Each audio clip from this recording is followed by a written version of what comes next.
32 दिनों के बाद हुकूमत ने कराची में पीआईए का तैयारा गिरने के वाक़े की इब्तिदाई तहकीकाती रिपोर्ट जारी कर दी है और इब्तिदाई तहकीकाती रिपोर्ट के मुताबिक हादसे की जिम्मेदारी पायलट और एयर ट्रैफिक कंट्रोल पर डाली गई है। सिर्फ यही नहीं, बहुत सी अहम बातें सामने आई हैं, मगर साथ साथ कहा गया है कि जहाज में ऐसी कोई खामी नहीं थी। हादसे से पहले जहाज के पायलट्स कोरोना वायरस पर आपस में बातें करते रहे। उनका ध्यान कोरोना वायरस पर था क्योंकि उनका खानदान इस वायरस से मुतासिर था। इसके अलावा यह भी इंकिशाफ हुआ है कि तकरीबन 40% पायलट्स के लाइसेंसेस जाली हैं। यह बहुत संगीन मामला है जो दुनिया में पीआईए के लिए, पाकिस्तान के लिए मुश्किलात खड़ी कर सकता है। 22 मई को लाहौर से पीआईए का तैयारा कराची के लिए रवाना हुआ, मगर कराची एयरपोर्ट पर लैंड नहीं कर सका और लैंडिंग से थोड़ी देर पहले ही हादसे का शिकार हो गया, जिसके नतीजे में जहाज में सवार 99 मुसाफिरों में से 97 मुसाफिरों की जान चली गई। इस वाक़े के बाद बहुत से सवालात उठे। पीआईए के जहाज़ों के मयार और कारकर्दगी पर तनकीद की गई, जिसके बाद हुकूमत ने हादसे की तहकीकात का ऐलान किया और आज एक माह बाद हुकूमत इब्तिदाई रिपोर्ट सामने ले आई है। वफाकी वज़ीर एविएशन गुलाम सरवर खान ने आज हादसे की रिपोर्ट कौमी असेंबली में पेश की और कहा कि पायलट हिदायत के बावजूद ज़रूरत से ज़्यादा बुलंदी पर था। जहाज़ लैंडिंग गियर्स के बगैर नीचे आया, उसका इंजन ज़मीन पर लगा। पायलट और कंट्रोल रूम ने मुरव्वजा तरीक़ाकार की पाबंदी नहीं। इब्तदाई तहकीकात के मुताबिक पायलट ने फाइनल अप्रोच पर किसी तकनीकी खराबी की निशानदेही नहीं की। रनवे से 10 मील के फासले पर जहाज को तकरीबन 2500 फुट की बुलंदी पर होना चाहिए था, जबकि जहाज उस वक्त 7220 फुट की बुलंदी पर। सर, ये एक पहली इर्रेगुलरिटी थी। रनवे से 10 नॉटिकल माइल्स के फासले पर जहाज के लैंडिंग गियर खोले गए और 5 नॉटिकल माइल्स पर जहाज के लैंडिंग गियर ऊपर कर दिए गए। विदाउट लैंडिंग गियर्स जहाज 4500 फुट पर लैंडिंग गियर के बगैर इंजन पर टच डाउन करता है। उसके इंजन 3 बार, वो वीडियो मेरे पास मौजूद है, 3 बार जहाज लगता है, फिर जंप लेता है, फिर लगता है, फिर जंप लेता है। इस रगड़े खाने के बावजूद, जिसमें इंजन काफी हद तक डैमेज हो गया, उसी दौरान पायलट ने दोबारा जहाज को उठा लिया। उसे कोई इंस्ट्रक्शंस ना उसने ली ना उसे दी गई। एटीसी की भी कोताही है कि उसने जहाज को जब इंजन पे टच डाउन करते हुए देखा, इंजन से आग निकलते हुए देखी, तो उसे भी इन्फॉर्म करना चाहिए था। कंट्रोल टावर ने पायलट को भी इन्फॉर्म नहीं किया। इब्तदाई तहकीकाती रिपोर्ट के मुताबिक पायलट और कंट्रोलर एटीसी दोनों ने मरवजा तरीकाकार को इख्तियार नहीं किया। यानी अबूरी रिपोर्ट में इस हादसे की जिम्मेदारी पायलट और एयर कंट्रोल रूम पर आयद कर दी गई है, जबकि हतमी रिपोर्ट इसी साल पेश की जाएगी। इस रिपोर्ट के मुताबिक लैंडिंग गियर को पहले खोला गया, फिर वापस ऊपर कर दिए गए और फिर बगैर लैंडिंग गियर के जहाज को लैंड किया गया। रनवे पर इंजन्स पर लैंड किया, जिसकी वजह से इंजन मुतासिर हुआ। ये बात हमारे प्रोग्राम में 22 मई को ही मुतासरा जहाज में सवार मुसाफिर मोहम्मद जुबैर ने भी बताई थी, जो तैयारा हादसे में मौजज़ाना तौर पर बच गए थे। उन्होंने बताया था कि लैंडिंग का ऐलान किया गया, फिर लैंडिंग के बाद जहाज को झटके लगे, फिर पायलट ने जहाज को दोबारा उड़ा लिया। फ्लाइट जो है चली है 1 बजे लाहौर से और मामूल के मुताबिक जो है वो सही चल रही थी, सारी चीज़ें सही थी। अनाउंसमेंट हुई है, पायलट ने अनाउंसमेंट की है कि जी हम कराची एयरपोर्ट पे लैंड करने लगे हैं। उसने जब लैंड स्टार्ट किया और उस जैसी जहाज को उसने नीचे किया तो 1-2 स्टेप जो है वो झटके लगे नीचे की तरफ। उसको थोड़ा सा रनवे पे चला है तो पायलट ने बड़ी होशियारी के साथ उसको दोबारा जो है वो ऊपर उड़ा दिया है। ऊपर उड़ाने के बाद लोगों ने कलमे वगैरह पढ़ने शुरू कर दिए, सूरतें वगैरह पढ़ने शुरू कर दी, दुआएं करना शुरू कर दी।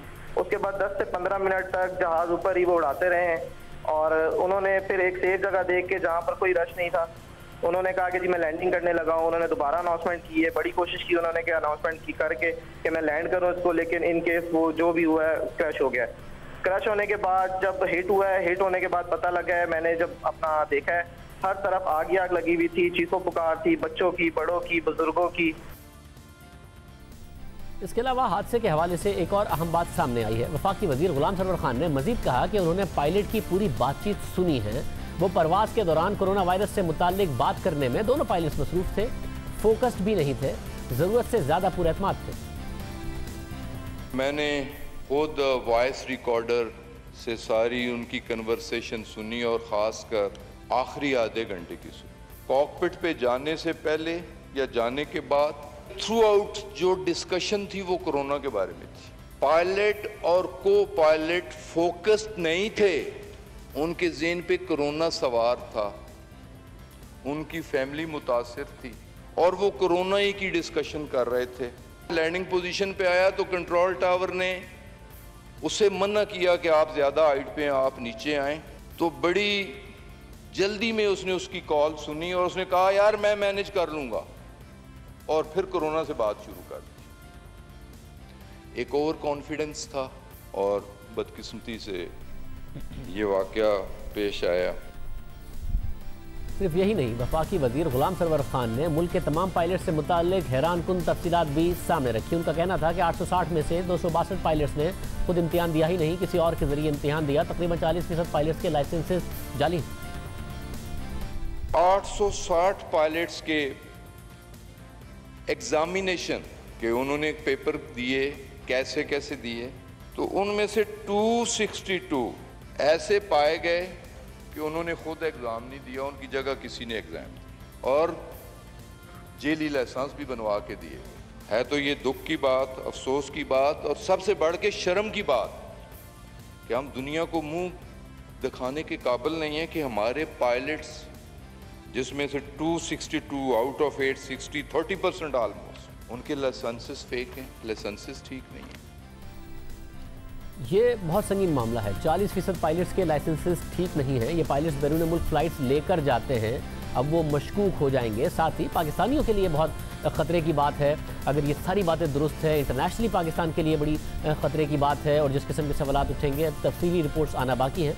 इस सूरत हाल ये है इस वक्त कि 1 मार्च 2018 से सिविल एविएशन मुस्तकिल डीजी नहीं है और जब कराची में तैयारे का हादसा हुआ तो भी इस बात की ज़रूरत को महसूस किया गया। हम तमाम चीज़ों पर बात करेंगे। पहले हम पाल्पा का मौक़िफ़ मालूम करेंगे, मगर उससे पहले आपको ये भी बता दें कि इस पर सियासी रद्दअमल भी आया है। बिलावल भुट्टो ज़रदारी ने ट्वीट किया और लिखा कि इमरान खान कहते रहे हैं कि ट्रेन का हादसा हो तो वज़ीर रेलवे को फारिग कर दें।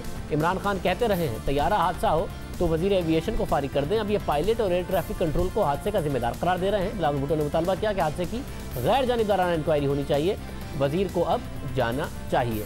अब जो रिपोर्ट सामने आई है, पायलट की गलती की निशानदेही की गई है। जहाज़ कहा गया है कि उसमें कोई खामी नज़र नहीं आ रही थी। हमारे साथ captain Imran Narejo, general secretary PALPA, Pakistan airlines pilots association मौजूद हैं। साथ ही हमारे साथ मारूफ तहकीकाती सहाफ़ी और एविएशन एक्सपर्ट ताहिर इमरान मियाँ मौजूद होंगे, उनसे भी बात करेंगे। सबसे पहले मैं इमरान नारेजो साहब, आप खुद ज़ाहिर है आप उस वक्त आपका रद्दअमल सामने आया पाल्पा का, आपके साथी पायलट्स थे, आप लोगों का उस वक्त रद्दअमल आया। अब रिपोर्ट को देखते हुए बतौर पाल्पा के जनरल सेक्रेटरी और बतौर प्रोफेशनल पायलट आप किस तरह देख रहे हैं इस रिपोर्ट को? देखिए, रिपोर्ट बिल्कुल अपनी जगह पे आई, लेकिन इस रिपोर्ट में अभी भी हम कमी को महसूस कर रहे हैं। आप बात कर रहे हैं 10 नॉटिकल माइल तक की, कि 10 नॉटिकल माइल पे एक हाइट जो 3000 होनी चाहिए थी वो 7000 क्यों आया? हमारा बेसिक क्वेश्चन तो ये भी एक अराइज करता है कि ये कैसे हुआ। फिर उसके बाद जब वो हाई था उसको फिर अप्रोच क्लियरेंस दी गई, ये भी एक क्वेश्चन आ जाता है। अब क्या उसके बीच में जो कुछ हुआ उससे पहले कुछ भी नहीं हुआ? हम तो समझते हैं कि 10 मील पहले उसको 7000 होना ही नहीं चाहिए था। बीइंग अ प्रोफेशनल पायलट मुझे 10 मील के ऊपर 3000 होना चाहिए। तो क्या इससे पहले उसको नहीं बताया गया कि ये आप बहुत हाई जा रहे हैं? इस क्रिटिकल मोमेंट पे ही क्यों बताया गया? फिर आपने एक बात कही कि कोरोना के ऊपर डिस्कस करते रहे। तो जनाब, मैं जहां तक समझता हूं कि हम अगर आप देखें इस वक्त दुनिया में सबसे ज्यादा स्ट्रेसफुल जो चीज जा रही है वो कोरोना ही जा रही है। तो हमें अपनी जॉब की भी रिक्वायरमेंट को समझना चाहिए कि पायलट की जॉब की रिक्वायरमेंट कितनी सेंसिटिव होती है। अगर कोई इश्यूज हैं तो क्या उनको इश्यूज को पहले एड्रेस क्यों नहीं किया गया? इस तरह के कई इश्यूज हैं, किसी का फटीग होना, किसी का क्या कहते हैं अपना किसी चीज पे स्ट्रेस लेना, ये वो चीजें हैं जिनको हम समझते हैं कि इस एक्सीडेंट के बाद स्पेशली एड्रेस करना चाहिए और पायलट्स के बारे में लोगों को सोचना चाहिए और उन इदारों को जो हमसे मुंसलिक हैं और हमारे साथ बैठ के एक स्ट्रेटेजी ड्रॉ करनी चाहिए, ऐसे प्रोसीजर्स देखने चाहिए और इस इन्वेस्टिगेशन का दायराकार वसी करना चाहिए कि और ऐसी क्या चीजें हैं जिससे ऐसी सेफ्टी इश्यूज आएंगे। तो मैं तो जहां तक समझता हूं हमने इस बोर्ड में जो पहले दिन अपने एक दिखाया था, स्टांस लिया था कि जी ये बोर्ड कंप्लीट नहीं है, उसकी वजह यही थी कि इस बोर्ड में सिर्फ वो लोग शामिल थे जिनके गवर्नमेंट ने सिलेक्ट किया, उनका कोई कमर्शियल एयरलाइन का भी कोई एक्सपीरियंस नहीं था और ना ही उन्होंने ये जहाज फ्लाई किया था। जो हमारा स्टांस था वो आज भी है। इस वजह से हम समझते हैं कि सपोर्ट में अभी भी काफी चीजों की कमी है। नहीं, मगर आज बताया गुलाम सरवर खान साहब ने, पीआईए के तो नहीं मगर एयर ब्लू के 2 एक्सपीरियंस पायलट जो A320 उड़ा चुके हैं उनको लिया गया। और आप क्या समझते हैं, मुझे एज अ पायलट आप खुद बताइए, आप पायलट हैं, कि लैंडिंग गियर पहले खोला गया हो, लैंडिंग से पहले उसे लैंडिंग गियर बंद कर दिया और फिर बॉडी के ऊपर जहाज को लैंड किया जो 3 दफा लगा, वो कह रहे उसकी वीडियो फुटेज भी मौजूद है, मुसाफिर ने भी बताया। इसकी क्या वजह हो सकती है, क्यों करेगा पायलट ये? अगर मैं आपको एक टेक्निकल अगर उस तरह से बताऊं तो देखें, जब गो राउंड करता है कोई भी शख्स, अगर वो ये कहते हैं कि 10 नॉटिकल माइल पे लैंडिंग गियर डाउन किया, 5 नॉटिकल माइल पे लैंडिंग गियर अप किया। अब अगर इस तरह से मैं अगर एक पायलट पॉइंट ऑफ व्यू से देखूं तो फिर शायद उनको 5 नॉटिकल माइल पे ये ख्याल आया कि मैं बहुत ज्यादा हाई हूं और मैं लैंड नहीं कर सकूंगा, मैं गो राउंड कर जाता हूं। तो गो राउंड करते वक्त गियर को ऊपर करना होता है। तो जब उन्होंने गियर ऊपर किया तो क्या वो 5 नॉटिकल माइल से इतना नीचे आके गिरे और गिरने के बाद वो जहाज उधर ही क्रैश नहीं हुआ? ये ऐसी चीजें हैं जिनको अभी मैं जहां तक समझता हूं सही तरीके से डिफाइन नहीं किया गया। 5 नॉटिकल माइल से रनवे तक आना और वो भी गियर ऊपर करके, क्योंकि सिर्फ एक ही सूरत है 5 नॉटिकल माइल के ऊपर, जिस वक्त पायलट अपने गियर करता है, जब वो डिसाइड कर ले कि नहीं मैं लैंड करने नहीं, वापस हवा में ऊपर जाऊंगा। That is the only reason जब वो वापस रिट्रैक्ट गियर करता है। हमारी लैंग्वेज में कहते हैं कि उसने गियर रिट्रैक्ट किए और वापस ऊपर हवा में जाने की कोशिश की। लेकिन ये चीज मेरी समझ में नहीं आती कि 5 नॉटिकल माइल से लेकर वो रनवे के 4000 फीट डाउन आके टच डाउन कर रहे हैं, तो क्या फिर उसने गियर ऊपर क्यों किए थे? अगर उसको सिर्फ नीचे ही आना था तो गियर के साथ आता, गियर के ऊपर इंपैक्ट आता, इंजन के ऊपर इंपैक्ट नहीं आता। तो ऐसी कई चीजें हैं जो इस रिपोर्ट में अभी तक वाजा नहीं हुई है। मुझे तो ऐसी कोई इतला नहीं है कि कोई एयर ब्लू के पायलट हजरात इसमें लिए गए हों, और जहां तक कोई भी कमर्शियल पायलट अगर कोई इस बोर्ड में आया है तो हमें तो उसका कुछ नहीं पता। जितना पता है उतना पता है कि एयरबस कंपनी को बुलाया गया था, वो अपने डाटा रिकॉर्डर के लिए उनको, और उन्होंने अपने जहाज को देखा और वो यहाँ से चले गए। उन्होंने डाटा मतलब रिकॉर्डर को जो है डिकोड करके इन लोगों को जो इन्वेस्टिगेशन कर रहे हैं उन लोगों को प्रोवाइड किया है। मतलब ये ज़रा पार्लियामेंट में वजीर साहब ने बताया है कि एयर ब्लू के 2 पायलट्स लिए गए। मुझे साथ में भी बताएं कि जब उन्हें और ये बता रहे हैं वजीर साहब कि एक तो जहाज़ में कोई खामी नहीं थी, दूसरा पायलट ने भी नहीं बताया है कि जहाज़ में कोई खामी है लैंडिंग से पहले। और जब उन्हें बताया गया कि आपकी हाइट ज़्यादा है तो उन्होंने कहा कि मैं कंफर्टेबल हूँ, और उनको 3 दफ़ा वार्निंग दी गई है। जवाब में उन्होंने नहीं बताया कि जहाज़ में कोई खामी, उन्होंने कहा मैं कंफर्टेबल हूँ और मैं लैंडिंग कर लूँगा। फिर लैंडिंग से पहले वो गियर निकालते हैं और उसके बाद वो वापस और फिर बॉडी पर लैंड करते हैं, 3 दफ़ा टकराते हैं। ये क्यों करेगा कोई पायलट? मैं कह रहा हूं इसमें आपको पायलट एरर नहीं नजर आ रहा? नहीं, एरर अभी तक तो सिर्फ 2 बंदों के ऊपर रखा है, एक पायलट एरर है, एक ATC एरर है। वो जरूर है, हम इस चीज से तो डिनाई नहीं करते। हम तो कहते हैं कि इस एरर से पहले की भी तो चीजें बताएं। सारी कहानी तो 10 नॉटिकल माइल के अंदर की है। उससे पहले वो 10 नॉटिकल माइल पे 7000 फीट कहां पर आया, क्यों आया? एक आप किसी भी कॉमन पायलट से सवाल करेंगे कि 10 मील की हाइट पे आपके जहाज की क्या हाइट होनी चाहिए कराची के अंदर, तो वो कहेगा 3000 फीट। तो 7000 फीट क्या कर रहा था वहां पर? अगर हम वहीं पर उसको रोक लेते या हम उस चीज को आइडेंटिफाई कर लेते कि 7000 फीट आना यहाँ गलत है, तो उस चीज को वहीं पर ही किल कर दिया जाता। मगर ज़ाहिर है उसमें तो वो कह रहे हैं कि ट्रैफिक कंट्रोलर की भी जिम्मेदारी थी पायलट के साथ साथ। मगर आप ये कह रहे हैं या तो कोई जहाज़ में खामी होगी, बतौर पायलट आप ये कह रहे हैं, तो इतनी हाइट उन्होंने लैंडिंग से पहले रखी होगी, या फिर उनके पास रीडिंग सही नहीं आ रही होगी, और जब बताया गया तब भी उन्होंने कहा मैं कंफर्टेबल हूँ। क्या सिनेरियो आप बता रहे हैं? मैं ये कह रहा हूं कि जब 10 मील पे 7000 था, वो आया क्यों 7000 पे? फिर जो दूसरी चीज उन्होंने बोली है कि 5 मील पे उसने गियर अप किए। जब उसने 5 मील पे गियर अप किए तो गियर अप पायलट वह भी करता है जब उसको गो राउंड करना होता है, यानी कि लैंड नहीं करना होता, वापस ऊपर जाना होता है। तो दोनों चीजें मिक्स कर रही हैं जिनकी अभी तक कोई किसी ने वाज़ा बात नहीं बताई है। 10 मील पे 7000 होना ये एक बहुत बड़ा क्वेश्चन मार्क है, वहीं पर उसको होल्ड कर लेना चाहिए था। और 10 मील पे तो नॉर्मली जहाज को 3000 होना चाहिए। क्या जहाज में कोई ऐसी प्रॉब्लम थी कि उसने हाइट ऊपर से जो जब नीचे उतरा था कैलकुलेशन सही नहीं की और 10 मील पे 7000 लाके खड़ा कर दिया पायलट को, and then he overlook that thing. So many things are there जो अभी तक क्लियर नहीं हुई।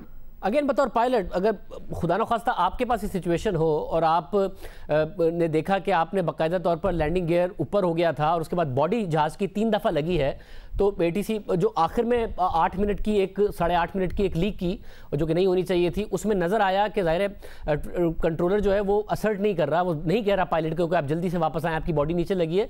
मगर बतौर पायलट भी उनको फौरी तौर पर चक्कर लेकर वापस आना चाहिए था, या इतना लंबा चक्कर लेना चाहिए था जिसमें एयरपोर्ट से थोड़ी देर पहले जहाज़ के इंजन फेल हो गए और वो गिरकर तबाह हो गया, फौरी तौर पर उनको रिटर्न करना चाहिए था और लैंड करना चाहिए था? नहीं, शायद वो उस वक्त अगर आज हम आराम से बात कर रहे हैं तो मेरे ख्याल है कि उसको इमीडिएटली लैंड कर जाना चाहिए था और फौरन ही उसको, क्योंकि 2000 फीट पे अगर वो था और इतना अगर दूर नहीं जाता तो बहुत 100% चांसेस थे कि वो लैंड कर जाता। लेकिन शायद ये सिचुएशन अवेयरनेस का एक प्रॉब्लम था जिसकी वजह से ये चीज़ें क्लियर नहीं हो सकी और वो जो 110 हेडिंग पे लेके गए और उसको बोला क्लाइंब कर जाए 3000, उसने कहा 2000 ही मेंटेन कर पा रहा हूँ, उसके बाद मेडे कॉल की। तो इसमें कहीं ना कहीं तो एरर है ना, और उसको शायद अगर एटीसी की तरफ से ये भी शायद नहीं पता लग सके कि आपके इंजन में फायर है जिस तरह इन्वेस्टिगेशन में बताया, तो कहीं ना कहीं तो एरर है। प्रोसीजर्स तो सही करने की जरूरत है, ये तो हम हरगिज नहीं कह रहे कि प्रोसीजर्स जो है सारे ही सही अडॉप्ट किए गए थे। अगर प्रोसीजर सारे सही होते तो फिर ये एक्सीडेंट भी नहीं होता। तो कहीं ना कहीं लैप्सेस हैं जिनको आइडेंटिफाई करना।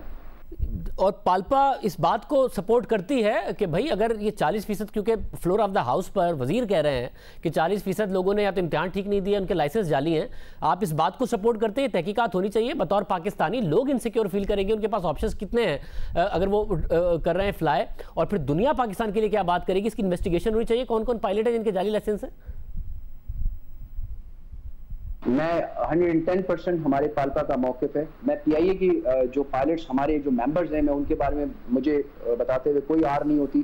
6 पायलट्स पिछले 1.5 साल के अरसे में नौकरियों से बर्खास्त किए गए, उनकी वजह उनकी डिग्रियों का वेरीफाई नहीं होना था, नंबर 1। नंबर 2, कुछ 10 से 12 पायलट्स ऐसे हैं जिनके लाइसेंस इस वक्त अंडर इन्वेस्टिगेशन है और वो सिमुलेशन कर रही है, हम नहीं कर रहे, ना हमारा कोई ताल्लुक होता है। ये एक खामा-खाई का एक इल्ज़ाम है पाल्पा के ऊपर कि पाल्पा किसी को लाइसेंस दिलाने में या नौकरी की कोई डिग्री दिलाने में कि कोई उसका किरदार होता है, ऐसा हरगिज़ नहीं है। और हमारी इन्वेस्टिगेशन सारे पायलट्स की हो चुकी है, इसमें कोई वो नहीं है कि हम किसी को इस तरह की सपोर्ट करेंगे, और इन्वेस्टिगेशन जब जी चाहे कर सकते हैं और हम सपोर्ट करते हैं कि इन्वेस्टिगेशन की जाए। बहुत शुक्रिया। ताहिर इमरान मियाँ, आपका क्या ख्याल है? ज़ाहिर आप तहकीकाती सहाफ़ी हैं, एविएशन एक्सपर्ट है, आपकी बहुत तहकीक है एविएशन के मामलात के हवाले से, आप इस रिपोर्ट को जो कि बुरी रिपोर्ट है कैसे देख रहे हैं? देखिए शाहज़ेब, इस सारे एक्सीडेंट के अंदर चंद ऐसी ग्लेयरिंग किस्म की मिस्टेक्स हुई हैं और वो एक इवेंट्स हैं। बेसिकली एक मिस्टेक के बाद दूसरी मिस्टेक, दूसरी के बाद तीसरी मिस्टेक, और इसमें मल्टीपल जो मोहरे हैं, जो जिग्सा पजल के हिस्से हैं, उन्होंने अपनी जगह पे काम नहीं किया, जिसके नतीजे में एक कैटास्ट्रोफी हुई। और अगर हम उन सबको बाइंड करें तो उसमें सबसे ज्यादा जो की रोल्स जिनके किरदार हैं वो बुनियादी तौर पे एयर ट्रैफिक कंट्रोलर, जिसमें आपका अप्रोच कंट्रोलर और टावर कंट्रोलर दोनों शामिल हैं, और पायलट्स हैं।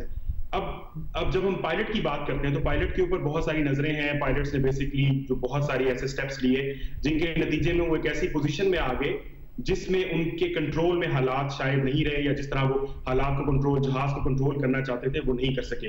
लेकिन जो बहुत बड़ी एक ब्लंडर है, जिसको मैं समझता हूं कि एक मैसिव प्रोपोर्शन का ब्लंडर है, क्योंकि देखिए एविएशन में हर चीज की ओवरसाइट होती है। एक चीज अगर फेल करती है तो दूसरी चीज काम करती है, दूसरी फेल करती है तो तीसरी चीज काम करती है। जहाज का पायलट अगर लैंडिंग गियर नीचे करने में नाकाम रहा या उसने नीचे करके उठा लिए, तो एयर ट्रैफिक कंट्रोलर यानी टावर कंट्रोलर क्या कर रहा? क्यों उसने दूरबीन लगा के जहाज को मुत्तले नहीं किया कि आपके लैंडिंग गियर नीचे हैं? और जब जहाज के इंजन ने रनवे पर रगड़ खाई तो एयर ट्रैफिक कंट्रोलर, जो टावर कंट्रोलर है, जिसको इतने ऊंचे मीनार के ऊपर चढ़ा के बिठाया जाता है इसी काम के लिए कि वो आने जाने वाले जहाज पर माइन्यूट सी नजर रखे, यानी एटीसी के जो पुराने हजरात हैं वो बताते हैं कि जब तक आप बाइनोकुलर्स उठा के जहाज को देख नहीं लेते, आप उसको लैंडिंग के लिए नहीं क्लियर करते थे। तो उसने क्यों नहीं पायलट को बताया कि तुम्हारे इंजन डैमेज हो चुके हुए हैं? शायद अगर वो बताता पायलट को, तो पायलट इतना लंबा चक्कर लगाने की बजाय मुख्तसर चक्कर लगा के वापस दोबारा जल्दी लैंड कर लेता, शायद इस तरह के हालात ना होते। तो मैं ये समझता हूं कि पायलट की गलती तो है ही है अपनी जगह पे, और उसकी बहुत सारी मिस्टेक्स की निशानदेही हो चुकी है। यहाँ पे एक बहुत बड़ा जो इशू है कि आप एक तहखाने में बैठे हैं, आप, मुझे नहीं पता कि नाज़रीन को पता है कि नहीं पता, जो अप्रोच कंट्रोलर होता है, अप्रोच कंट्रोलर, वो कहीं किसी टावर में नहीं बैठा होता, एक तहखाने में, कमरे में बंद होता है जिसके सामने स्क्रीनें लगी है। उसको नहीं पता कि रनवे के ऊपर कोई बिल्ली आ गई है या कोई कील पड़ा हुआ है या कुछ भी है। ये काम टावर कंट्रोलर का होता है। तो मेरे नजदीक इसमें बहुत सारे ऐसे एलिमेंट्स हैं जिन्होंने अपनी जगह पे काम नहीं किया। तो मुझे ये भी बताइएगा कि सिविल एविएशन अथॉरिटी, अब ये जो इतने सारे मामलात हो रहे हैं, एक तो क्रैश के वाकयात होना, जो भी जिम्मेदारियां हैं, पायलट्स के मामलात हैं, उनकी हायरिंग, जाली डिग्री, ये सिविल एविएशन अथॉरिटी का क्या काम है? उनकी क्या जिम्मेदारी है सारे के सारे मामले में जो आवे का आवा बिगड़ा हुआ है? देखिए, मैं तो सबसे पहले कंफ्यूज हूं कि सिविल एविएशन कौन है। सिविल एविएशन क्या एक रेगुलेटर है? सिविल एविएशन का एक सर्विस प्रोवाइडर है, यानी एक जानिब सिविल एविएशन एयरपोर्ट चला रहा है, एयरपोर्ट्स के ऊपर जो सहूलियात हैं, टॉयलेट से लेकर टिश्यू पेपर से लेकर वो फराहम करता है, लैंडिंग जो मसलन लैंडिंग राइट्स हैं, एयर ब्रिजेस हैं, इनके फीसें जो है वो एयरलाइन से वसूल करता है। दूसरे हाथ से वो कहता है कि ठीक है तुम रूल्स बेंड कर रहे हो तो मैं तुम्हें सीधा करूंगा क्योंकि मैं रेगुलेटर भी हूं। अब आप इमेजिन करें कि पेमरा आपका केबल ऑपरेटर भी बन जाए और रेगुलेटर भी बन जाए, तो आप किस तरह काम चलाएंगे, चैनल्स किस तरह चलेंगे, केबल ऑपरेटर्स किस तरह चलेंगे। तो मेरे नजदीक सबसे बड़ा फ्लॉ सिविल एविएशन के अंदर ये है कि वो अभी तक ये फैसला नहीं कर सका 60 साल की तारीख में कि उसने रेगुलेटर बनना है या सर्विस प्रोवाइडर बनना है। दूसरे नंबर पे पाकिस्तान सिविल एविएशन के अंदर प्रोफेशनलिज्म का शदीद फुकदान है, इस कदर शदीद फुकदान है कि आपकी पूरी हिस्ट्री में majority air marshals, retired air marshals, air force के रिटायर्ड अफसरान जो हैं वो सिविल एविएशन अथॉरिटी को चलाते रहे। आपकी तारीख के अंदर चंद ऐसे लोग हैं जिनको इंटरव्यू या बाकायदा प्रोसेस के बाद लगाया गया था। फिर पिछले 2 साल से तकरीबन जब से आसिम सुलेमान साहब जो हैं उनको आपने जबरदस्ती चलता किया, उसके बाद से आप एक full time DG civil aviation जो कि की पुर्जा है इस सारे निजाम का, वो लगाने से नाकाम है।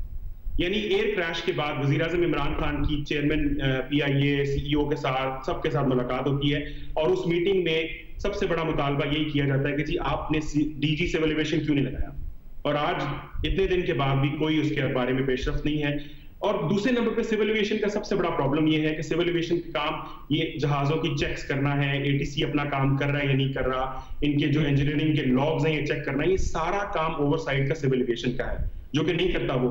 अगर आपके ताल्लुकात अच्छे हैं चंद एयरलाइंस के जिस तरह पाकिस्तान के अंदर है, उनको खुली छूट है, उनका जहाज बाहर खड़े खड़े भी क्लियर हो जाता है, और दूसरी जो है उनके महीने जहाज खड़े रहते हैं उनको क्लियर नहीं किया जाता।